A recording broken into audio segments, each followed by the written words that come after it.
పిత, పుత్ర, పవిత్రాత్మ నామమున ఆమేన్.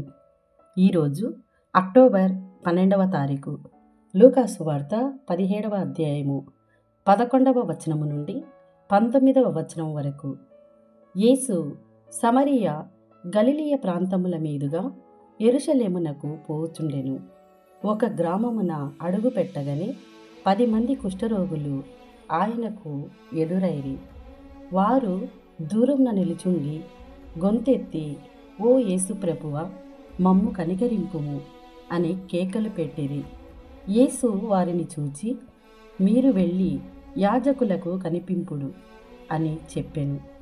వారు మార్గమధ్యముననే శుద్ధి పొందిరి.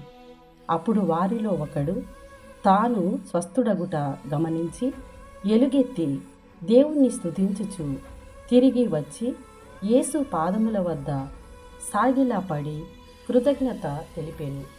అతడు సమరీయుడు. అప్పుడు యేసు, 10 మంది శుద్ధులు కాలేదా?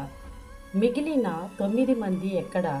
తిరిగి వచ్చి దేవుణ్ణి స్తుతించువాడు ఈ అన్యుడు ఒక్కడేనా అనెను.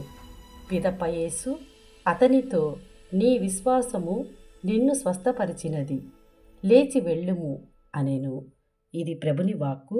సర్వేశ్వరునికి వందనములు.